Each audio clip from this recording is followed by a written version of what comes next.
ሰላም ውድ ቻናላችን ቤተሰቦች እንኳን ወደ ኢትዮጵያ ዩቲዩብ ቻናል በሰላም መጣችሁ። እኔ ሳከተለኝ የኢትዮጵያ ፋውንደር ሲሆን በዛሬው ቪዲዮ ስለ BYD ንጉስ ስለሆነው BYD ታንግ ኤል መኪና እናወራለን። ይሄ መኪና እንዴት ንጉስ ተባለ? ምን አዳዲስ ነገሮችን ቢይዝ ነው? ባትሪው ላይ ምን ቴክኖሎጂ አለ?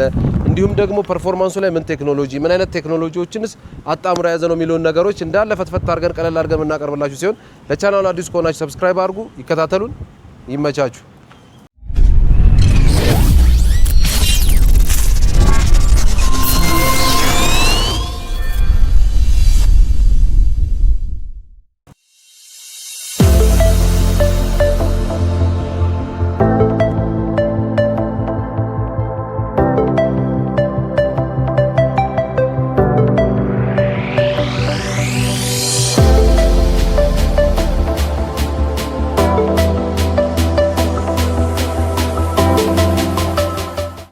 መጀመሪያ ስለ ዲዛይኑ እናወራ። ስለ ውጫዊ አካሉ ስናወራ ይሄ መኪና በጣም ግዙፍ የሆነ መኪና ነው። ርዝመቱ 5 ሜትር የሆነ መኪና ነው። ከበፊቱ ታንግ ኤል በጣም ብዙ ውጫዊ አካሉ ላይ ውስጣዊ አካሉ ላይ እና ፐርፎርማንስንም እንዲሁም ደግሞ ፓወር ትሬን ላይ በጣም ብዙ የጨመሩ ነገሮች አሉት እና ውስጡ ውጫዊ ርዝመቱ 5 ሜትር ነው። እንደምትመለከቱት በጣም ረጅም ነው። ከፊትም ደግሞ ከፊት ላይም ስፋቱ ደግሞ ሜትር ከ95 ነው። 2 ሜትር ለመሙላት 5 ሳንቲም ብቻ ነው የጎደለውና ከፊት ለፊትም ስፋቱ በጣም ሂውጅ ነው። ዲዛይኑ በጣም ነው የሚያምረው። እዚህ ጋር ያለው ጠርዝ ኮፈኑ ላይ በዚህ ጥግና ጥግ ላይ ያሉት ኮፈን ላይ እና ከፊት ለፊቱም ሲታይ በጣም አግሬሲቭ የሆነ ሉክ ያለው መኪና ነው። መብራቱም እንደምታዩት LED የሆነ መብራት ነው። ይሄ ሙሉ ይበራል። እንደገና እዚህም ጋር ያሉት መብራቶች ይበራሉ። በተጨማሪ ደግሞ እዚህ ጋር የሚታዩት መብራቶች እዚህ ጋር የሚታዩት ማታ ላይ ከመሪ ጋር አብሮ የሚሰራ መብራት አለው። ይሄም ማለት እዚህ ጋር የሚታየው ይሄ መብራት ልክ መሪያችንን ወደ ግራ ስናዞረው አብሮት ወደ ግራ ይበራል ማለት ነው። በዚህም በኩል ያለው እንደዛ ወደ ቀኝ ስናበራው አብሮት ይበራል። ስለዚህ ይሄ መብራቶቹ ላይም አዳዲስ ቴክኖሎጂዎች አሉት። ሌላው ደግሞ ዋናው ቴክኖሎጂ እዚህ ግንባሩ ላይ ከላይ የምናየው ነገር ይሄኛው ይሄ ከላይ የምናየው ነገር ላይዳር ሴንሰር ይባላል። ላይዳር ሴንሰር ማለት ላይት ዲቴክቲንግ ኤንድ ሬንጂንግ የሚባል ቴክኖሎጂ ነው። ሴንሰር ነው። ምን አይነት ሴንሰር? ስካነር ነው። በላይት ነው ነገሮችን ዲቴክት የሚያደርገው። በሌላ ቪዲዮ ስለ ላይዳር ሴንሰር በደንብ አድርገን ምን ማለት ነው የሚሉትን ነገሮች እንሰራለን። ግን ለምንድን ነው የሚጠቅመው? መኪናውን ለኦብስታክሎች ራሱ ሰልፍ ድራይቭ ስለሆነ ራሱን የሚነዳ መኪና ወይም ደግሞ ራሱን ችሎ መንዳት የሚችል መኪና ስለሆነ እንዴት ነው ራሱን የሚነዳው? ዋና ለራሱን ሊያስነዳ የሚያስችለው ኢኩዊፕመንት ይሄኛው ኮምፖነንት ነው ማለት ነው። ይሄ ላይዳር ሴንሰር ነው። ከዚህ ከፊት ለፊት የሚኖሩትን ነገሮች ከፊት ለፊት መኪናም ይሁን ትራፊክ ላይቶችንም ይሁን ሰልፍ ድራይቭ ሲያደርግ ያሉትን ነገሮች ዋና የሚቆጣጠረው በዚህ ነው ማለት ነው። ስለዚህ እንደምትመለከቱት በጣም አግሬሲቭ የሆነ ሉክ ያለውና በጣም ፊውቸሪስቲክ የሆነ መኪና ነው BYD ታንግ ኤል። እዚህ ጋር ካሜራ ያለው ሴንሰሮች አሉት። እዚህ ጋር ለሰልፍ ድራይቭ የሚሆን እዚህም ጋር ካሜራ አለ፣ እዚህም ጋር ካሜራ አለ። እንዲሁም የበር እጀታውን በምትመለከቱት ልክ ሲቆልፍ እንደዚህ ይገባል። እንደገና ልክ ስንከፍተው ራሱ እንደዚህ ይከፍትልናል ማለት ነው። በባይዘዌይ ሁለት የሆነ ቻርጂንግ ፖርቶች ነው ያሉት። እዚህ ጋር አንድ ቻርጂንግ ፖርት አለው። ከሁለት ቻርጂንግ ፖርቱም በላይ የሚገርመው ነገር 2 DC ቻርጅ ነው ያለው። ይሄ መኪና ከጉልበቱና ከአቅሙ ሌላ በጣም ፊውቸሪስቲክ የሆነ ሪከርድ የሰበረበት ነገር አለ። ይሄ ምን ማለት ነው? በጣም ፈጣኑ ቻርጅ ተቀባይ መኪና ነው ማለት ነው። ይሄም ማለት በጣም ባትሪ ቴክኖሎጂው ፕላትፎርም በሚባል አዲስ የሆነ የባትሪ ቴክኖሎጂ የተገጠመለት መኪና ነው ማለት ነው። ስለዚህ ምን ማለት ነው? 1000 ቮልት 1000 ዋት የሆነ ኤሌክትሪክ ፓወርን ኮንሱም ማድረግ ይችላል ማለት ነው። ይሄም ማለት ደግሞ በ6 ደቂቃ አሁን ሱፐር ቻርጅ የሆኑትን ፍላሽ ቻርጅ የሚባሉ አዲስ የBYD አናውንስ ያደረገው ቻርጀር ኢንፍራስትራክቸሮች አሉ። በሱ ላይ 6 ደቂቃ ነው ፉል ለማድረግ የሚፈልገው። በ6 ደቂቃ ውስጥ መኪናው ፉል ይሆናል ማለት ነው። ስለዚህ እንደምትመለከቱት እዚህ ጋር አንድ የዲሲው ቻርጅ አለ። ሁለተኛው ደግሞ እዚህ ጋር አለ። እዚህም ጋር 2 ቻርጀር ነው ያለው። አንደኛው ዲሲው እዚህ ጋር አለ፣ አንደኛው ኤሲው እዚህ ጋር አለ። ስለዚህ የቻርጂንግ ፖርት ቦታ 2 ነው። የዲሲ ቻርጅ ቦታ ግን 2 ቦታ ነው ያለው ማለት ነው። 1 ሜጋዋትን የሆነ ቻርጅ ማለት 1 ሜጋዋት የሆነ ፓወር ኢሚዲየትሊ ኮንሱም የማድረግ አቅም ያለው ባትሪ ነው ያለው ማለት ነው። ባትሪው መኪናው 360ውን ሙሉ ሴንሰር አለው። እዚህ ጋር ከፊት ለፊት እዚህ ጋር የምታዩት ሴንሰር አለው። እንዲሁም ደግሞ እዚህ ጋር ርዝመቱ በጣም ረጅም መኪና ነው። በጣም ሂውጅ ነው። በጣም ግሬስ ያለው መኪና ነው። እዚህም ጋር ሴንሰር አለ። እንደምትመለከቱት ኋላውም ደግሞ ሲከፍት ይሄ መኪና 7 ሲተር ነው 7 መቀመጫ ነው ያለው ከኋላ እዚህ ጋር ጠበብ ያለ እቃ ማስቀመጫ ነው ያለው ግን ወንበሩን ከኋላ ካልፈለግን እንደዚህ ያጥፈ ነው አስተኝተን እንደዚህ ያረ ሰፊ የሆነ እቃ ማስቀመጫ ይሆናል ይሄንንም የውስጡንም ደግሞ አጥፈን ከፈለግ ነው ማለት ነው ይሄንንም እናጥፈውና ሰፊ የሆነ እቃ ማስቀመጫ ይሆንልናል ያለንም አጥፈን ማለት ነው እንዲሁም በተጨማሪ እዚህ ስር አክሰሰሪዎቹ ማስቀመጫዎች አሉ ሙሉ አክሰሰሪው አለ እዚህ ጋር ይሄ ፖርተብል ቻርጀር አለ ይሄ ደግሞ ለሌላ መኪና ቻርጅ ወይም ደግሞ ፓወር ለምንፈልግበት ነገር ፓወር አውትፑቱ ነው ይሄ ኮምፕረሰሩ ነው ፖርተብል የሆነ ኮምፕረሰር ሙሉ አክሰሰሪዎቹን የያዘ መኪና ነው ማለት ነው እዚህ ጋር ደግሞ እንዲሁ ቻርጅ የምናደርግበት ቦታ አለ ኋላ ላይ እዛ ጋር ካፕ ሆልደሮች አሉ ለሶስተኛው ሮ ወይም ደግሞ እዚህ ጋር ለሚቀመጥ ሰው እቃ ማስቀመጫው አለው እዚህ ጋር ሳውንድ ሲስተሙ አለ እንደ ሳውንድ ሲስተሙ ባይዘው ይሄ መኪና በጣም አድቫንስድ የሆነ መኪና ስለሆነ ሳውንድ ሲስተሙ DYN አውዲዮ የሚባል ሳውንድ ሲስተም ነው ማለት ነው እንደዚህ መኪኖች ሌግጀሪ ሲሆኑና አንድ ስቴፕ ከፍ ያሉ ሲሆኑ የሚጠቀሙት ሳውንድ ሲስተምም ይለያያል ወይ JBL ነው ወይ ቦስ ነው ወይ ደግሞ DYN አውዲዮ ነው ወይም ደግሞ ቦርስ ኤንድ ዊልኪንስ ይሆናል ማለት ነው እንደዚህ አድቫንስድ ሲሆኑ እንደዚህ አይነት ስፒከሮችን ሳውንድ ሲስተሞችን ይጠቀማሉ እንደምታዩት እዚህ ጋር ሜዳ ነው በጣም ብዙ እቃ ማስቀመጥ እንችላለን እንዲሁም ደግሞ መተኛት ብንፈልግ ከኋላ አስቀምጠን ፍራሽ አድርገን መተኛት እንችላለን ሌላ ደግሞ በቻርጂንግ ኢንፍራስትራክቸሩ ወይም በቻርጂንግ ካፓሲቲው ብቻ አይደለም ሪከርድ የሰበረው ይሄ መኪና ሌላም አዲስ ሪከርድ የሰበረ ነገር አለው እሱ ምንድነው የተጠቀመው ኤሌክትሪክ ሞተር እስከዛሬ BYD በየትኛው መኪናው ላይ እስካሁን ያልተጠቀመው ኤሌክትሪክ ሞተር ነው የተጠቀመው ይሄም BYD ታንግ ኤል ላይ እና BYD ሃን ኤል የሚባሉት መኪኖች ላይ የተጠቀመው ሞተር ሲሆን ኤሌክትሪክ ሞተር ሲሆን ይሄም በ30000 ሬቮሉሽን ፐር ሚኒት RPM የሆነ ኤሌክትሪክ ሞተር ነው የተጠቀመው ማለት ነው በጣም ፈጣን የሆነ ኤሌክትሪክ ሞተር ነው ያለው እንዲሁም ደግሞ ለምን ይረዳዋል ይሄ ኤሌክትሪክ ሞተር ካላችሁ ለሶስት ነገሮችን ይጠቅመዋል በመጀመሪያ ኤፊሺየንሲውን በጣም ሃይ እንዲሆን ያደርገዋል ሁለተኛውና ዋነኛው ነገር ደግሞ በጣም ቶፕ ስፒድ ላይ 260 ኪሎ ሜትር ፐር አወር ነው ይሄ መኪና የሚሄደው ቶፕ ስፒዱ 260 ኪሎ ሜትር ፐር አወር ነው ከዚህ በፊት የነበረው ታንግ ኤል ግን የነበረው 190 ኪሎ ሜትር ፐር አወር ነበረ ማለት ነው ስለዚህ በጣም ኤሌክትሪክ ሞተሩም እንደዚሁ አዲስ ሪከርድ የሰበረ ሪከርድ የሆነ ኤሌክትሪክ ሞተር ነው ማለት ነው በ30000 ሬቮሉሽን ፐር ሚኒት ወይም ደግሞ RPM የሆነ ኤሌክትሪክ ሞተር ነው ስለዚህ ውስጡን ደግሞ ለማየት እዚህ ጋር እንደምትመለከቱት ምንም አይነት ነገር የለውም ውስጡ እቃ መጫኛ ነው እንጂ ሞተር የሚባል ነገር እዚህ ጋር ምንም አይነት ነገር የለውም BYD ታንግ ኤል 3 የተለያዩ አይነት ትሪም ሌቭሎች አሉት እሱም የመጀመሪያው ቤዚክ በሚባለው ደረጃ ሲሆን ሁለተኛው ደግሞ ሚድ ሌቭል ላይ ነው ሶስተኛው ደግሞ ፉል ኦፕሽን የሚባለው ደረጃ ላይ ይለያያል ቤዚክ የሚባለውና ሚድ የሚባሉት ተመሳሳይ ሲሆኑ ዋና የሚለያቸው የፊውቸር ልዩነት ነው ፉል ኦፕሽን የሚባለው ግን ዋና የሚለየው ኤሌክትሪክ ሞተሩ ዱዋል የሆነ ኤሌክትሪክ ሞተር ነው ከፊትና ከኋላ ያለው ኤሌክትሪክ ሞተር ነው ይሄኛው ሚድ ኦፕሽን የሚባለው ወይም ገበያ ላይ ከተማ ላይ ፉል ኦፕሽን የሚባለው ነው ፉል ኦፕሽን መሆኑ ደግሞ የሚታወቅበት በዋነኝነት ሄድ አፕ ዲስፕሌይ እና ፍሪጅ ያለው ሲሆን ፉል ኦፕሽን ይባላል ማለት ነው ፉል ኦፕሽን ያልሆነው ግን አንደኛ ሄድ አፕ የለውም እዚህ ጋር የሚታየው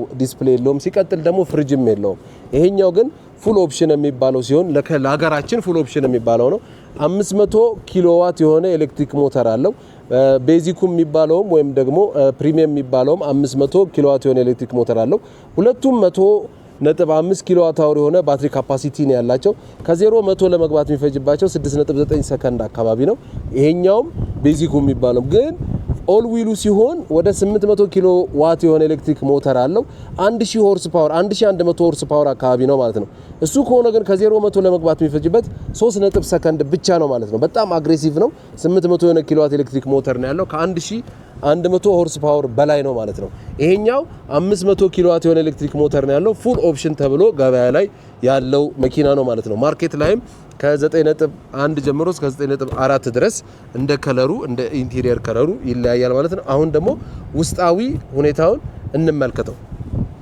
ውስጣዊን ከመጀመራችን በፊት ግን እዚህ ጋር የበሩ ፓነል ምን ያህል ወፍራምና ጠንካራ እንደሆነ እንዴት ከባድ እንደሆነ በጣም እንደምታዩት ወፍራም የሆነ ነው በዛ ላይ ደግሞ ጎማውንም አልነገርኳችሁም 20 ኢንች የሆነ ጎማ ነው ያለው ሁለቱም ቤዚክ የሚባለውም ሚድ ሌቭል የሚባለውም 20 ኢንች የሆነ ጎማ ነው ያላቸው ፎር ዊሉ ሲሆን ብቻ ነው 21 ኢንች የሆነ ጎማ ያላቸው ማለት ነው። ስለዚህ ውስጡን እዚህ ጋር እንደምትመለከቱት በጣም ነው የሚያምረው። ዳሽቦርድ ፓነሉ በጣም ያምራል። የቻይልድ ሎክ ለማድረግ ከኋላ ያሉትን በሮች ከኋላ እንዳይከፈቱ ለማድረግ እዚህ ጋር በበተን ነው 2 በተኖች አሉ። እንደምትመለከቱት ይሄ ቀለል ያለ ዲዛይን ያለው እዚህ ጋር ወንበሩ በጣም ሌላ የገረመኝ ነገር ወንበሩ እዚህ ጋር ተቀምጦ ይሄኛው በተን እንደምትመለከቱት ይሄ ጉልበትን የሚያግዝ ወንበሩ እንደዚህ የሚሳብ አለው እዚህ ጋር እና ይሄ ብዙ መኪና ላይ አላየሁትም። በጣም ከዚህ መኪና ምንድነው ያልተመቸ ወይም ደግሞ ምንድነው ብላችሁ ብትጠይቁኝ መሪው እንደዚህ መስተካከል ሲፈልግ ማኑዋሊ ነው የሚስተካከለው መሆን አልነበረበትም ካሉት ፊውቸሮችና እዚህ ጋር ሌላ የምናገኛቸው ነገሮች አንፃር ይሄ ኤሌክትሪካል መሆን ነበረበት። ሌላው ግን ይሄ ሁሉ ኤሌክትሪካል ነው። ወንበሩን አሁን ውስጥ ላይ ያሉትን ነገሮች ደግሞ እናሳያችሁ። እንደምትመለከቱት ውስጡ በጣም ነው የሚያምረው። ወንበሩ ሌዘር ሲት ነው። ሌዘርም ሆኖ ፒዩር የሆነ ሌዘር ሲት ነው። ሚድ ኦፕሽኑና ማለት ማርኬት ላይ ፉል ኦፕሽን የተባለ የሚሸጠውና 4 ዊል ድራይቭ ሲሆን ወንበሩ ፉል ኦፕሽን ከመሆኑም በላይ ሌዘር ሲት ነው ማለት ነው። ቤዚኩ ከሆነ ግን ሲንቴቲክ የሆነ ሌዘር ሲት ነው ማለት ነው። እዚህ ጋር ቻርጀር አለው እንደምታዩት። እዚህ ጋር ቻርጀር አለው። እዚህ ጋር ኖርማል ከሌላው ቢያወዶች ጋር ኦልሞስት ተመሳሳይ ነው። ዋናው ግን እዚህ ጋር 15.6 ኢንች የሆነ ሰፊ ስክሪን አለው። ዳሽቦርዱ በጣም ነው የሚያምረው። ይሄ ፒዩር የሆነ ሌዘር አለው እዚህ ጋር ኮምቢኔሽኑ በጣም ነው የሚያምረው ማለት ነው። እንዲሁም ዋና በጣም የተመቸኝ ነገር መኪናው ሂትድ ቬንቲሌትድ እና ማሳጅ አብሮት ያለው ሲት ነው ማለት ነው። በጣም የሚገርም 5 አይነት የተለያየ የማሳጅ ታይፖች አሉት። ለምሳሌ ለአራቱ ወንበሮች ነው ያሉት። ለዚህም ከኋላ ላሉትም ለሁለቱም ወንበሮች ማሳጅ አለው ማለት ነው። 4 የተለያየ ለምሳሌ አሁን እኔን ዌቭ የሚለውን ማሳጅ ሳደርገው ከስር ተነስቶ ወደ ላይ የሚወጣ የማሳጅ ታይፕ አለው ማለት ነው። እንዲሁም ስትሬች የሚያደርጋለው የሪላክስ ያለው በጣም የሚገርም አይነት ቴክኖሎጂ ያለው መኪና ነው። ከዚህም በላይ ደግሞ ሳውንድ ሲስተሙ እንዳልኳችሁ አድቫንስድ የሆነ መኪና ስለሆነ 3D የሆነ ሳውንድ ሲስተም አለው ማለት ነው። ይሄም 3D የሆነ ሳውንድ ሲስተም ማለት ምን ማለት ነው?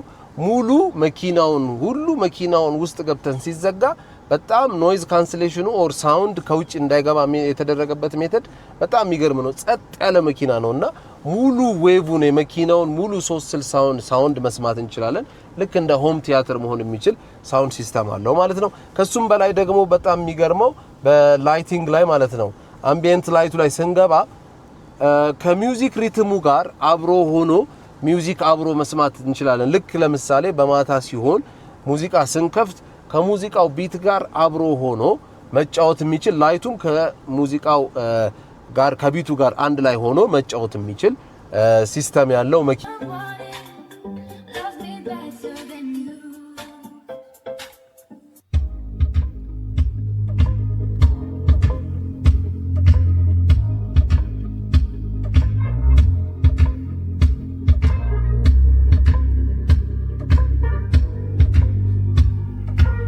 በተጨማሪ ደግሞ እዚህ ጋር አንድ ካሜራ አለችና እቺ ካሜራ ማለት ከስሊፕ ጋር የተያያዘ ከእንቅልፋችን ጋር መኪናውን እየነዳ ነው እንቅልፋችንን ብንተኛ መኪናው ራሱ አውቶማቲካሊ አለርት የሚሰጥበትና ኢመርጀንሲ የራሱን አክሽን የሚወስድበት የሆነ መኪና ነው ማለት ነው። በጣም ፊውቸሪስቲክ የሆነ መኪና ነው። በጣም ገራሚ የሆነ መኪና ነው። 500 ኪሎዋት ማለት በጣም ለአን ኤሌክትሪክ ሞተር ትልቅ የሆነ ኤሌክትሪክ ሞተር ነው ማለት ነው። ለንጽጽር ያህል BYD ሶንግ ፕላስ ኦር BYD ሲግል 55 ኪሎዋት ነው ኤሌክትሪክ ሞተሩ። ልክ ኢቱ ሲሆን 70 ኪሎዋት ነው። ዩዋን አፕ ሲሆን በ70 በ130 አለ። እንዲሁም ልክ ሶንግ ፕላስ ሲሆን 150 ኪሎዋት ነው ኤሌክትሪክ ሞተራቸው። ልክ እዚህ መኪና ላይ ደግሞ ሲመጣ ኤሌክትሪክ ሞተሩ 500 ኪሎዋት ነው ማለት ነው። በጣም ትልቅ ኤሌክትሪክ ሞተር ነው። ስለዚህ ውስጣው ያለው ነገር ይሄን ይመስላል። ሌላ ግን ዋና በጣም የገረመኝ ነገር አንድ ነገሩን ላሳያችሁ። እዚህ ጋር እንደምትመለከቱት ከኋላው ለራሱ የሆነ ዲስፕሌይ ያለው ከሱ በላይ ግን በጣም የገረመኝ ነገር እዚህ ጋር ፍሪጅ አለው ማለት ነው። በምትመለከቱት ልክ ይሄ ፍሪጅ ነው። ይሄ ፍሪጅ ደግሞ ይሄንንም ብቻ ሳይሆን ይሄም ተከፍቶ እዚህ ጋር ከስሩ ይከፈትና ያው እንደምታዩት ይሄ ይወጣና ይሄ ወጥቶ ከስሩ ቀጥታ ከዚሁ ጋር የሚያገናኝ ፍሪጅ አለው ማለት ነው። ስለዚህ ውሃችንንም ይሁን ማቀዝቀዝ የምንፈልገው ነገር እዚህ ውስጥ ማቀዝቀዝ የምንችልበት 12 ሊትር የሆነ ፍሪጅ አለው። በጣም ትልቅ የሆነ ፍሪጅ ነው። እንደምትመለከቱት ከኋላውን በጣም ሰፊ የሆነ ሌግሩም ነው ያለው። በጣም ሰፊ ነው። ከዚህ ጋርም እንደምታዩት የራሱ የሆነ ኤሲም አለው እዚህ ጋር። እንደገና ከላይም ሰፊ የሆነ ቦታ ነው ያለው። በጣም የተንደላቀቀ ቦታ ነው። ይሄንን ወንበር እንደዚህ ማስጠጋት ይችላል፣ ወደ ኋላ መሄድ ይችላል። ይሄንንም እንደዛው ወደፊት ወደ ኋላ ይሄዳል። ይሄም ወንበር ሂትድ ቬንቲሌትድ እና ማሳጅ ያለው ወንበር ነው። ፒዩር የሆነ ሌዘር ነው። እዚህም ጋር ደግሞ አርም ሬስት እንደዚህ ያለው ይሄው በዚህ ጋር ብርጭቆ ማስቀመጫ ያለው እዚህ ጋር እቃ ማስቀመጫ ያለው ሙሉ የተሟላ በጣም ሌግዠሪ የሆነ መኪና ነው። BYD ታንግ ኤል BYD ተጠቦ የሰራው የሚገርም መኪና ነው ማለት ነው። ከኋላም ደግሞ ሲገባ እንዴት እንደሚገባ ላሳያችሁ። ስለዚህ ከኋላ ለመግባትም ይሄንን እንደዚህ እናጥፋውና እንደዚህ ይነሳ። ከዛ በዚህ ጋር እንደዚህ ብለን ገብተን መቀመጥ ነው ማለት ነው። ይሄን ዝቅ አድርገን እንደዚህ አድርገን ከኋላ በቂ የሆነ ስፔስ አለው ማለት ነው። እንደዚህ ስበን ማድረግ እንችላለን። አሁን ደግሞ ድራይቪንግ ኤክስፒሪየንሱን እናሳያችሁ።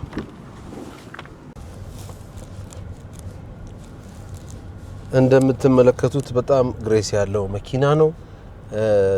ድምጽ የሚባል የውጪ ድምጽ የሚባል ነገር የሚሰማ ነገር የለም። ጸጥ ያለ ነገር ነው የሚሰማው። የውጪው ድምጽ በጣም አድርጎ ፕሮቴክት አድርጎታል። ወደ ውስጥ እንዲገባ እድል አልሰጠውም። ኢማጂን ሙሉ ነገሩ የውጪ ነገሩ እዚህ ዲስፕሌይ ላይ ይታያል። እንዲሁም ደግሞ ወንበሩ ማሳጅ ያደረገ ነው።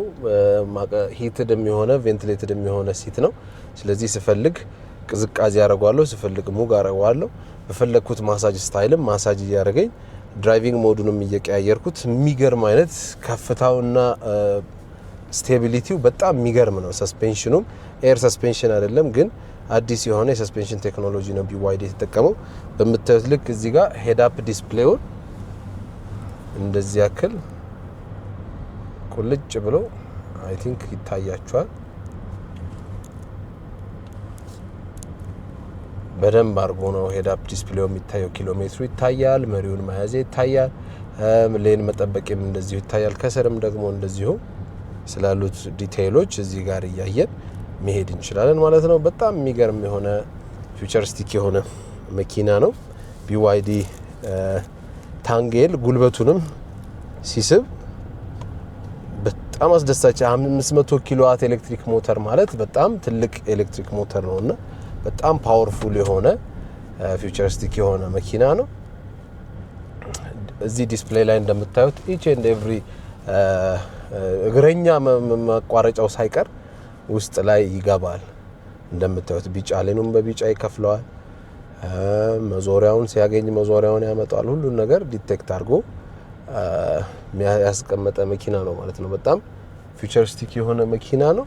ጉልበቱን በዛ ነው ያክል አስደሳች የሆነ መኪና ነው። ባይ ዘ ወይ ይሄን መኪና ከስተመራችን መጥቶ መግዛት የሚፈልገውን መኪና ጠይቆን ማለት ለፋሚሊ የሚሆን መኪና ፈልጋለሁ ብሎን ኮንሰልት አድርገ ነው አማክረ ነው እንዲሁም በዲቴይል ፍላጎቱን ከተረዳን በኋላ እኛ ራሱ ሰጀስት አድርገ ነው BYD ታንግ ኤል ለዚህ ለአንተ ለኒድህ ለምትፈልገው ነገር ያሟላል ብለን ማርኬት ላይ ፈልገን ባለው በገበያ በተሻለ ዋጋ ያቀረብንለት መኪና ነው ማለት ነው። ስለዚህ ከስተመራችንም ከማምጣታችን በፊት መኪናውን አሳይተነዋል። በጣም ወዶታል። ከማምጣታችን በፊት እኛ ደግሞ ፕሪ ፐርቼዝ ኢንስፔክሽን ሰርተን ሙሉ ፍተሻው ተፈትሾ መታየት ያለባቸው ነገሮች ታይተው ይሄም ማለት የባትሪ ሄልዙ ታይቶ የሻንሲ ሁኔታው ታይቶ ቀለም መደረብ አለመደረቡ ታይቶ ሙሉ ሁኔታውን ካር እንደሚያልፍ ካረጋገጠን በኋላ ጨርሰን ግቢያችን አምጥተን መታጠብ ያለበትን እጥበት አጥበን ዶክመንቴሽን ኦልሞስት ጨራርሰን እየጨረስን ነው። እሱን አድርገን ማስረከብ ነው የሚቀረን ማለት ነው። እና መኪናው በጣም የሚያስደስትና የBYD ንጉስ ነው ቢባል አይደንቅም። ከBYD ከሰራቸው መኪኖች የኤስዩቪው ንጉስ ነው ተብሎ ቢባል አይደንቅም። ያለው ኮምፈርቱ በጣም የሚገርም ነው። ሞዱንም መቀየር እንችላለን። አሁን ስፖርት ላይ ነው ያለው፣ ከስተም አለው፣ ስኖ አለ። ግን ያው ስኖ እኛ ሀገር የለም። ኢኮም ደግሞ ያው ባትሪ እንዲቆጥብ ስንፈልግ ነው በኖርማልም አድርገን እንደዚሁ ኖርማል ላይም ትንሽ ቴክኦፉ ይቀንሳል። ኖርማል ሲሆን ያው ስፖርት ሲሆን ቴክኦፍ ላይ ይለያልና ያው ቴክኦፍ ማለት መኪናው ሲነሳ ሲወረወር ያለበት ስፒድ በኖርማል እና በስፖርት ሲሆን ይለያያል ማለት ነው። ስለዚህ በጣም ኮምፎርታብል የሆነ መኪና ነው። እዚህ ጋር መነጽር ማስቀመጫ አለው እንደምታዩት። ከላዩም ደግሞ ፓኖራሚክ ሩፍ ነው። ፓኖራሚክ ሩፍ ሆኖ ማይከፈት የሆነ ሩፍ ያለው መኪና ነው ማለት ነው። እንደምታዩት ፉሊ ሎድድ የሆነ መኪና ነው። እዚህ ጋር ኦልሞስት ማሳየት ያለባችሁን ነገሮች አሳይተናል ብለናል። ወንበሩን ማሳጅ እያደረገን ኤሲ ወንበሩ እያቀዘቀዘን መሄድ እንችላለን። ፀሐይ ስለሆነ ይሄ ቢዘጋ የተሻለ ነው። BYD ታንጌል በጣም ኮምፎርታብል የሆነ በጣም አግሬሲቭ የሆነ በጣም ፊውቸሪስቲክ የሆነ መኪና ነው ማለት ነው። ስለዚህ እንደምትመለከቱት በዚህን ያክል አግሬሲቭ የሆነና ፊውቸሪስቲክ የሆነ መኪና ነው BYD ታንግ ኤል። ኖርማሊ ፕሪቪየስ የነበረው ቨርዥን የታንጉ የዚህን ያክል በፐርፎርማንስም ደረጃ በቦዲውም ደረጃ እንዲሁም ደግሞ ባሉት የፊውቸሪስቲክ ደረጃ አይገናኙም። ይሄ ሞር አድቫንስድ የሆነ መኪና ነው።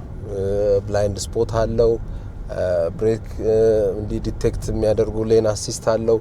በቃ ብዙ ነገሮችን ስፔሻሊ ከከተማ የሚወጣ ከሆነ እነዚህን ነገሮች ኦፍ አድርጎ መውጣቱ ስፔሻሊ ብላይንድ ስፖትን ኦፍ አድርጎ መውጣቱ የተሻለ ነው። ይሄው እንደምታዩት አሁን እዚህ ዲስፕሌይ ላይ መስመር ልረግጥ ስሞክር መሪው ይንቀጠቀጣልም ይመልሰኛልም እንደምታዩት እና በዚህን ያክል BYD እዚህ ጋር ኤክስቴሪየሩንም ኢንቴሪየሩንም ምንቀያየርበት ምናይበት መስታወቱን መክፈት ስንፈልግ ለምሳሌ እንደዚህ ስንነካው መስታወት ይከፍታል፣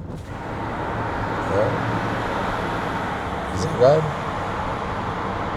በጣም በቃ አንደኛ መኪና ነው BYD ታንጌል። ስለዚህ ኢቪቶፒያ እንደዚህ መረጃዎችን ፈትፈት እያደረገ ቀለል ባለ አማርኛ እናደርስላችኋለን። ስለ ኤሌክትሪክ መኪና ማታቁትን ነገር በአቅማችን እያደረስንላችሁ እንገኛለን። እንዲሁም ደግሞ መኪና የምትፈልጉ ከሆነ እንደዚህ እናንተ ሳትንከራተቱ ሳትደክሙ በእናንተ ሪኳየርመንት ተነስተን ያንን ፉልፊል ሊያደርግ የሚችል መኪና ከገበያ በጥሩ ዋጋ ፈልገን ፈትሸን አረጋግጠን ኢቪ ሀባችን አምጥተን መሰራት የሚፈልገውን ነገር ሰርተን እናስረከባችኋለን ማለት ነው። እዚህ ጎተራ ፔፕሲ አጠገብ በሚገኘው ቅያስ ገብታችሁ የምትፈልጉትን ነገር ማግኘት ትችላላችሁ። ሌላም ደግሞ እንዲሁም የምትፈልጉት መረጃ ካለ ከስር በምናስቀምጠው ስልክ ደውላችሁ ያነጋግሩን። ለቻናሉ አዲስ ከሆናችሁ ሰብስክራይብ ማድረግ አትርሱ። ስለዚህ ለሰጣችሁን ጊዜ ከልብ እያመሰገንን ይመቻችሁ።